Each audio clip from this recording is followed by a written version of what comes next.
Alhamdulillahirabbil alamin wassalatu wassalamu ala Rasulillah wa ala alihi wa ashabihi ajma'in. Assalamualaikum warahmatullahi wabarakatuh.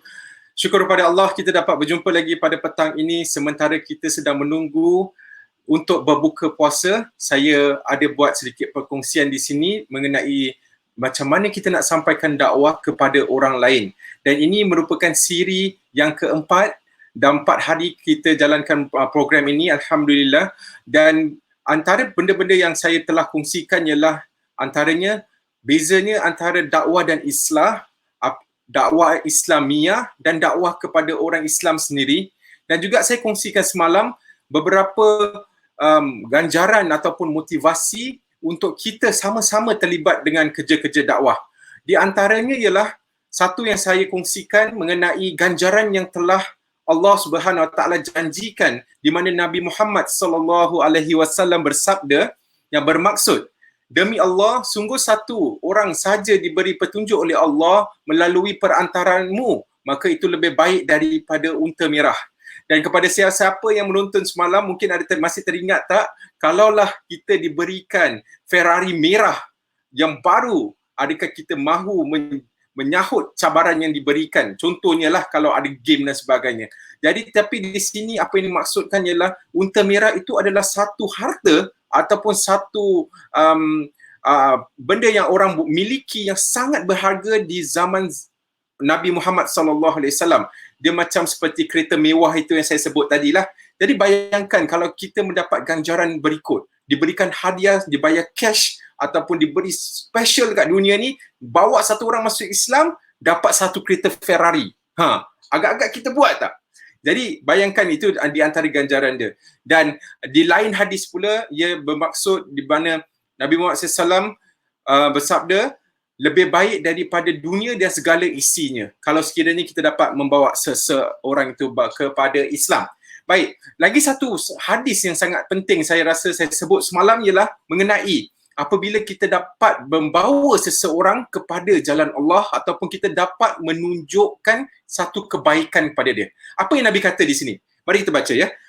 Nabi Muhammad SAW bersabda yang bermaksud, sesiapa yang dapat menunjukkan suatu kebaikan kemudian diikuti dan dilakukan kebaikan tersebut oleh seseorang yang lain, maka dia akan mendapat pahala seperti orang yang melakukannya. Hadis riwayat Muslim. Baik, bayangkan tuan-tuan dan puan-puan, sekiranya kalau kita berjaya untuk membawa satu orang masuk Islam.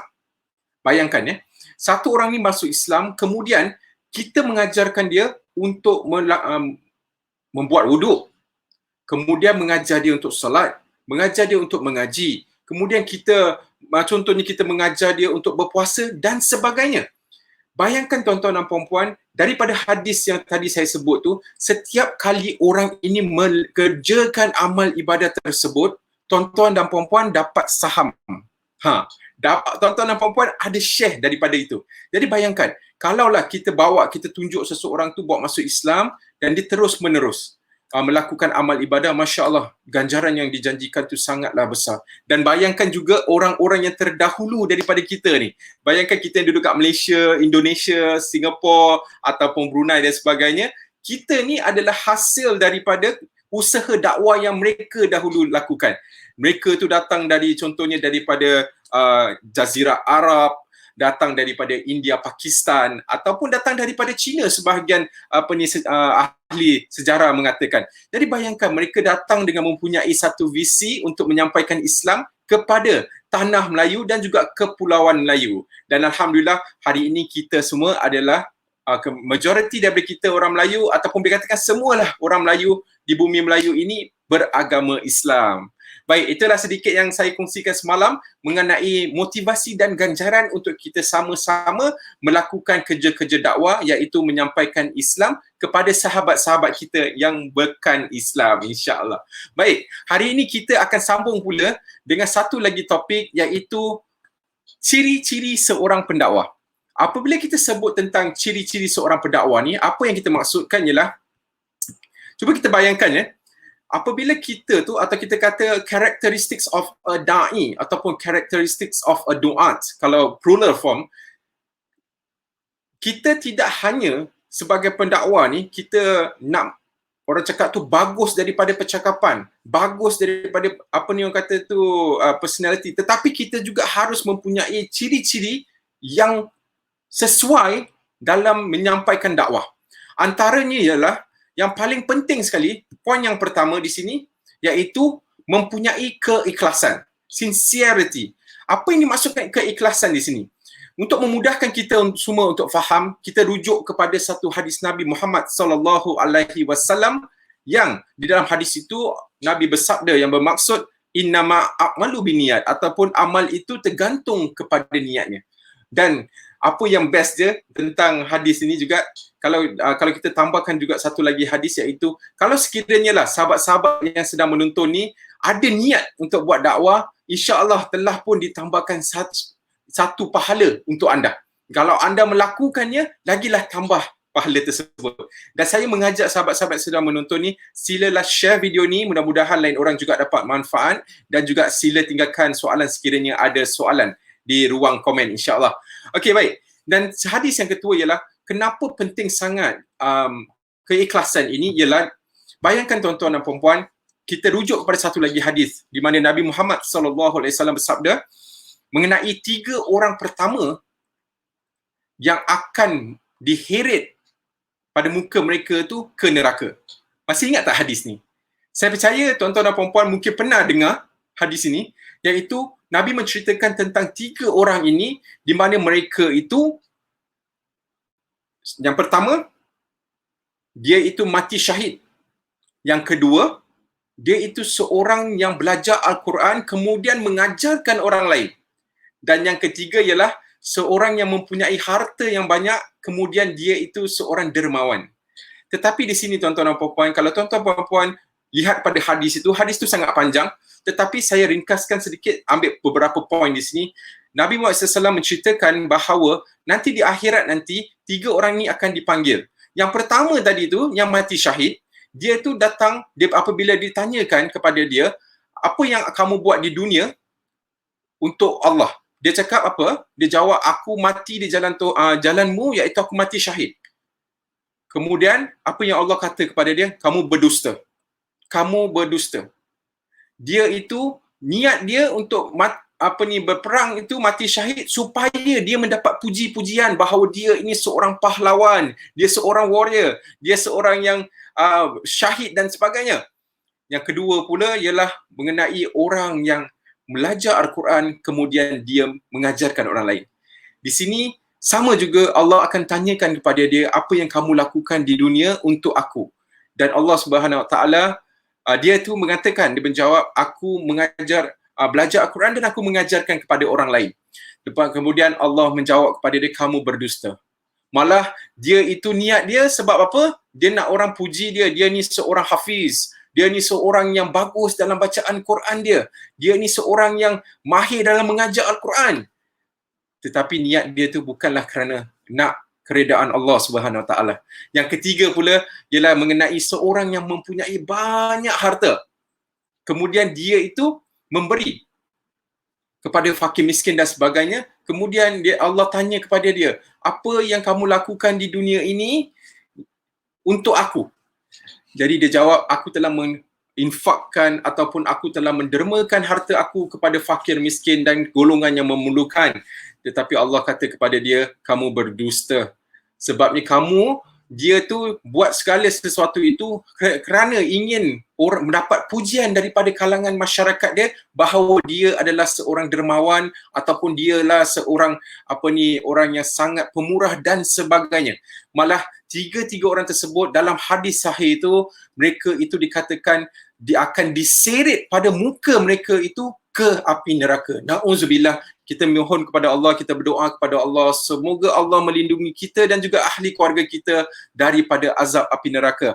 Jadi bayangkan tuan-tuan dan puan-puan, apabila kita mempunyai niat yang salah itu, kita haruslah berhati-hati dan minta Allah untuk sentiasa membimbing hati kita ini untuk ada keikhlasan dalam menyampaikan dakwah. Dan di sini juga saya sangat takut juga, salah satu sebab orang kata itu populariti itu juga boleh memberi satu kesan, dia boleh jadi positif dan juga boleh jadi negatif. kadang-kadang sebahagian orang tu apabila dia terlalu popular, dia lupa daratan. Contohnya kalau misal katalah dia jadi seorang selebriti, jadi dia lepas tu mungkin niat kita tak tahu orang punya niat kan, tetapi ada kemungkinan mungkin dia tak lagi disebabkan populariti dia tidak mahu buat apa-apa kerja yang mungkin dia kata tu tak sesuai untuk akulah, biar kasih orang lain. Macam gitu. Jadi kita rasa tidak menuju kepada sesiapa, cuma general term saja untuk menterangkan di sini, iaitu kalau kita lihat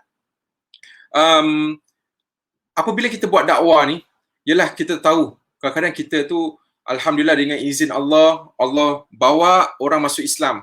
Lepas tu Allah bukan bawa satu dua, tapi ramai yang Allah bawa masuk Islam disebabkan kita yang membawa dia. Jadi antara satu perkara yang saya sangat takut ialah apabila kita memulai untuk rasa bangga bahawa disebabkan kitalah orang itu masuk Islam.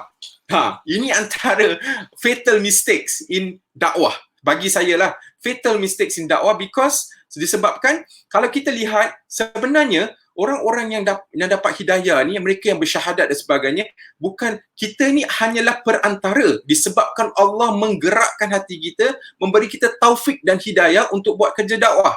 Tetapi yang memberi hidayah kepada mereka hanyalah Allah Subhanahu Wa Taala. Sebab apa? Tidak ada ataupun tidak mungkin awak tu boleh pergi dakwah dengan seseorang lepas tu paksa dia bersyahadat, tak boleh. Jadi hidayah tu kita harus be straight dekat sini, kita harus faham bahawa hidayah itu hanyalah daripada Allah Subhanahu Wa Taala. Dari itu, kitalah harus sentiasa untuk letakkan keikhlasan kita ataupun sincerity kita kepada dakwah ini, dan niatkanlah kita buat dakwah ini hanya kerana Allah Subhanahu Wa Taala. Contoh sama juga macam kita ni sekarang dalam bulan Ramadan. Jadi kita ni berpuasa kerana Allah Subhanahu Wa Taala. Kita ni melakukan solat kerana Allah Subhanahu Wa Taala, bukan lain-lain. Bukan nak menunjuk kepada orang atau nak dapat fame ataupun nak orang like kita punya post, tak. Tak semestinya orang like tu, tak semestinya orang suka kepada kita punya post kadang-kadang. Jadi ataupun dia tu tak semestinya orang tu like, dia faham apa yang kita post. Jadi kita nak haruslah berhati-hati di sana, insya-Allah. Baik.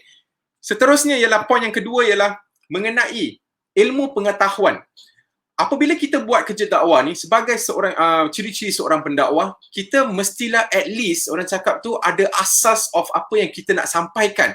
Memang kita tahu bahawa ada hadis Nabi Muhammad SAW yang bermaksud balighul anni walau ayat, sampaikanlah daripadaku walau satu ayat. Hadis riwayat Bukhari. Memang betul ada hadis yang mengatakan, kita tahu contohnya setiap umat Islam itu ada setidak-tidaknya dia tahu 2 ayat. Baik itu, asyhadu an la ilaha illallah wa asyhadu anna Muhammadar Rasulullah. Iaitu tiada Tuhan yang berhak disembah melainkan Allah, dan Nabi Muhammad itu adalah hamba dan pesuruh Allah. Itu setidak-tidaknya sebagai seorang Muslim kita dah tahu 2 ayat lah di sini.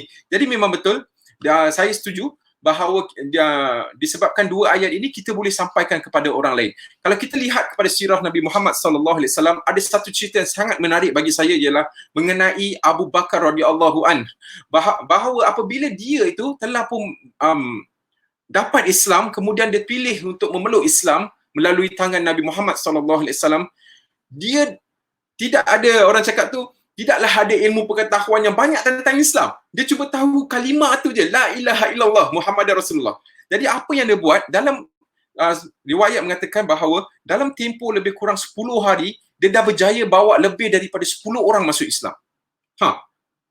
Dalam tempoh hanya 10 hari, dah berjaya bawa lebih daripada 10 orang masuk Islam. Jadi bayangkan tuan-tuan dan puan-puan, ini sebagai satu motivasi jugalah kepada kita. Sebenarnya, kita dah tahu setidaknya 2 ayat, kita dah boleh dah sampaikan Islam. Kadang-kadang apa yang hold kita back ialah mungkin kita tu mula buat comparison dengan, ataupun kita tu membeza-bezakan diri kita dengan pendakwa-pendakwa yang hebat.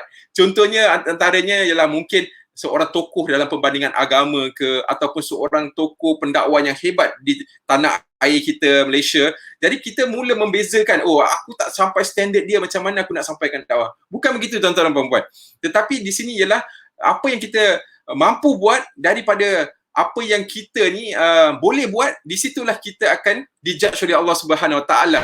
Bukanlah kita nak pergi hafal verses, pergi hafal verses dari Quran ke Bible, bukan.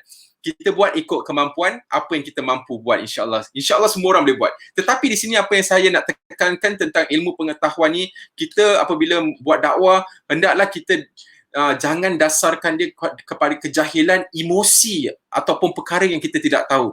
Sebaik-baiknya apabila kita tu dalam buat dakwah ni, datang soalan yang kita tak tahu macam mana nak jawab ataupun kita tak pasti apa sebenarnya jawapan dia, kita lebih baik cakap tak tahu. Orang cakap don't act smart lah. Don't act smart ni. Sebab apa kita tak tahu satu soalan tu, mungkin orang tu tanya ikhlas. Ikhlas dia tanya nak tahu, tetapi disebabkan kita ni pandai-pandai kasih jawapan kemudian salah. Ini mungkin boleh jadi penyebab dia tu dah tak nak lah dekat ataupun dah tak nak lagi tanya pasal Islam, become not interested about Islam. Jadi tadi seperti mana yang saya sebut tu bukanlah daripada kejahilan, daripada apa yang kita tidak tahu, dan yang juga daripada emosi. Oh, kita ni contoh, saya kasih contoh. Kita menjawab mengikut emosi kita. Contohnya orang tu tanya pasal Nabi Muhammad SAW, berkahwin dengan Aisyah radhiyallahu anha pada usia 6 tahun, lepas tu bersama pada usia 9 tahun. Jadi kita ni pula dengan semangatnya nak bela Nabi Muhammad SAW, kita mulalah lontarkan jawapan macam-macam. Sebab apa? Kita emosi. Kita memang niat bagus, kita nak protect Nabi kita, tetapi disebabkan kita emosi, kita tak dapat kawal kita punya perasaan tu, kita mulalah jadi beri jawapan-jawapan yang mungkin tidak mudah sabar. Nauzubillah. Semoga-moga Allah lindung kita dan tambahkan kita dengan ilmu, insya-Allah. Semua orang boleh buat dakwah, insya-Allah. Don't worry. Okay. Yang mengenai ilmu pengetahuan, apa yang kita sampaikan tu mudah-mudahanlah apa yang kita tahu dan yakin. Janganlah kita sampaikan sesuatu yang kita sendiri pun tak sure, kita pun teragak-agak ataupun kita pun tak ada kepastian. Ini jadi satu isu juga. Jadi biarlah ilmu pengetahuan ataupun ilmu yang kita sampaikan kepada orang lain, tak kisahlah Muslim ataupun non-Muslim, ataupun dakwah kepada orang Islam ataupun dakwah ke non-Muslim ataupun islah kepada orang Islam sendiri, hendaklah ilmu yang kita sampaikan tu kita yakin dan confident yang itu adalah ilmu yang sahih, dan janganlah kita sebarkan ilmu-ilmu yang tidak benar, insya-Allah. Okey, seterusnya saya nak kongsikan satu slide di sini, iaitu slide mengenai ciri-ciri seorang pendakwah. Di antaranya ialah baik hati dan lemah lembut. Kemudian hendaklah kita lihat kepada ayat Al-Quran ini yang bermaksud, kemudian hendaklah kamu berkata kepadanya dengan kata-kata yang lemah lembut, semoga ia beringat atau takut. Dekat sini siapa yang Allah tujukan ayat ini kepada? Sebenarnya tuan-tuan dan puan-puan, kalau pergi rujuk pada ayat ini ataupun surah ini 44 ni, iaitu Allah kata kepada Nabi Musa alaihissalam. Nabi Musa alaihissalam dekat sini dia berdakwah kepada siapa? Nabi Musa alaihissalam dia pergi berdakwah kepada Firaun. Apabila kita lihat ya tuan-tuan dan puan-puan, sedangkan Allah Subhanahu Wa Taala beritahu kepada Nabi Musa alaihissalam, walaupun Firaun ni satu manusia yang sampai hari ini disebut lagi nama dia, dan nama dia termaktub di dalam Al-Quran disebabkan dia tu mengaku dia tu Tuhan. Ya? Bayangkan dengan orang macam gitu yang membunuh kaum Yahudi ataupun kaum Bani Israel, ya. Kaum Bani Israel bunuh anak mereka, zalim. Bayangkan tuan-tuan dan puan-puan, Allah tetap suruh Nabi Musa alaihissalam apabila pergi jumpa dengan dia, berbuallah dengan cara lemah lembut, semoga dia tu beringat atau takut. Kita bukanlah sekarang ni, maaf kata, kadang-kadang kita tu berhadapan dengan non-Muslim ni, kadang-kadang kita tu, maaf kata tu, kita seolah-olah ambil non-Muslim ni sebagai macam, semua non-Muslim ni jahat ataupun musuh. Itu bukan cara dia, tuan-tuan dan puan-puan. Kita harus ada perasaan cinta dan sayang kepada non-Muslim. Kenapa saya kata begitu? Sebab apa? Kalau kita lihat, kita ni umat Islam, Allah beri kita satu anugerah yang sangat besar, satu nikmat yang tidak ada tandingannya, iaitu Islam. Jadi apabila kita ni tahu kita Islam, kita seorang Muslim, hendaklah kita sukakan Islam itu kepada orang lain.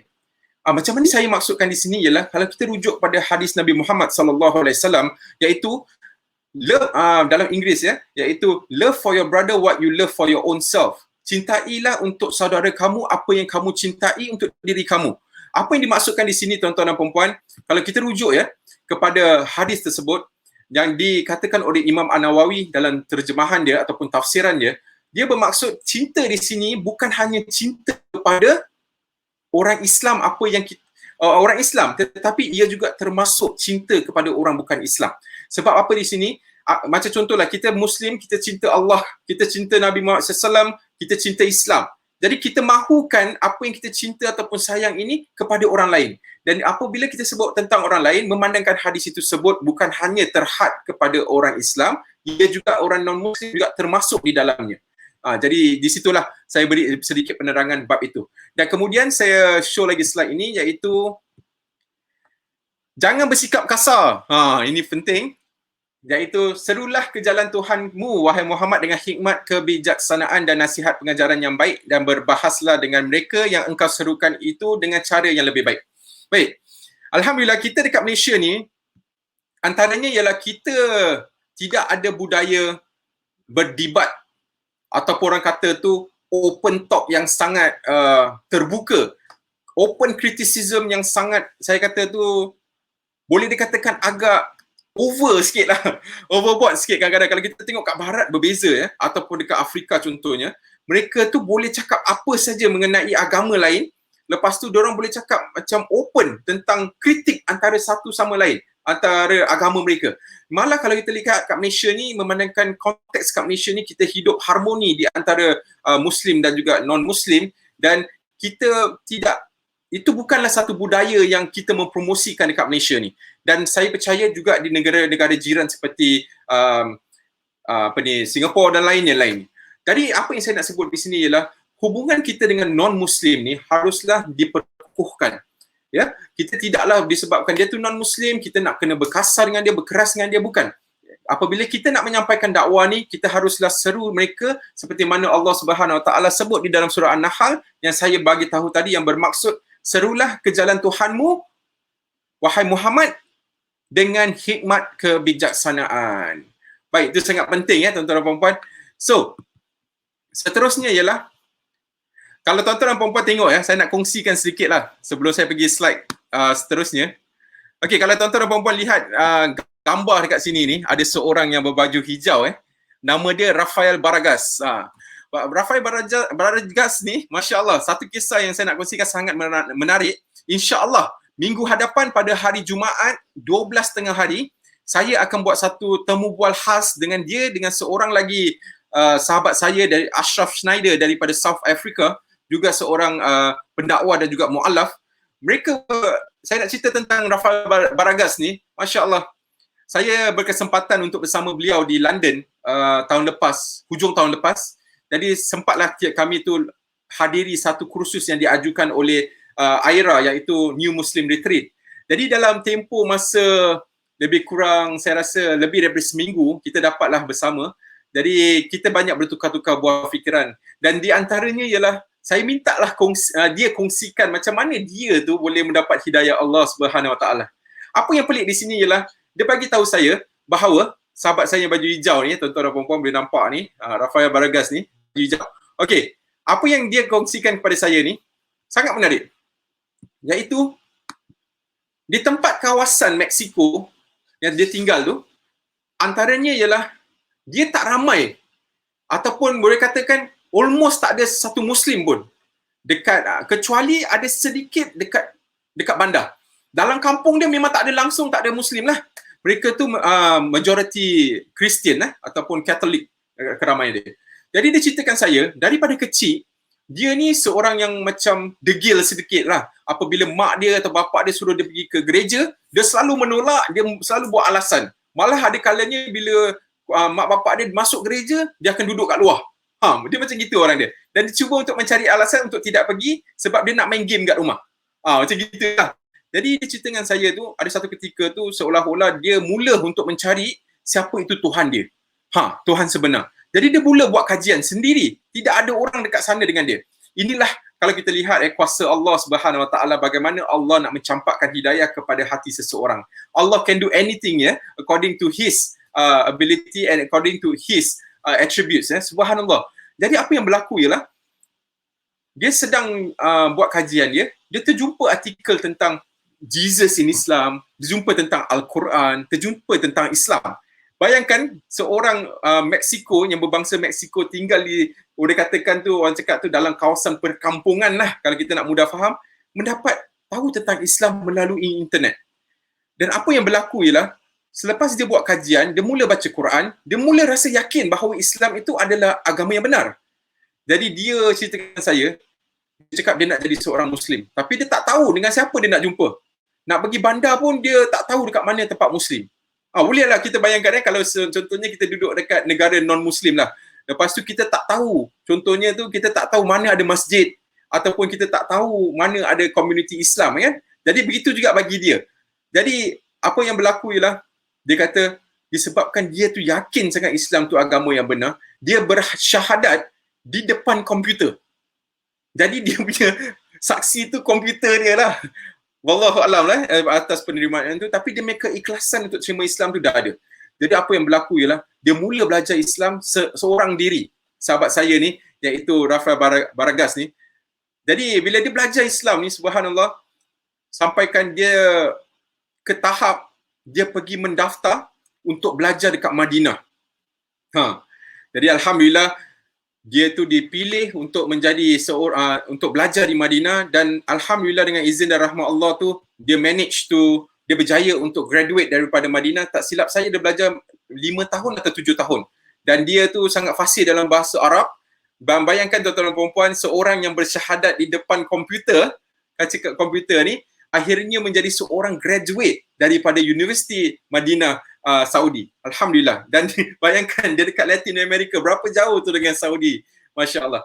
Jadi itulah antara 2 poin yang saya kongsikan. Yang pertama, baik hati dan lemah lembut, dan seterusnya jangan bersikap kasar kepada orang lain, ya.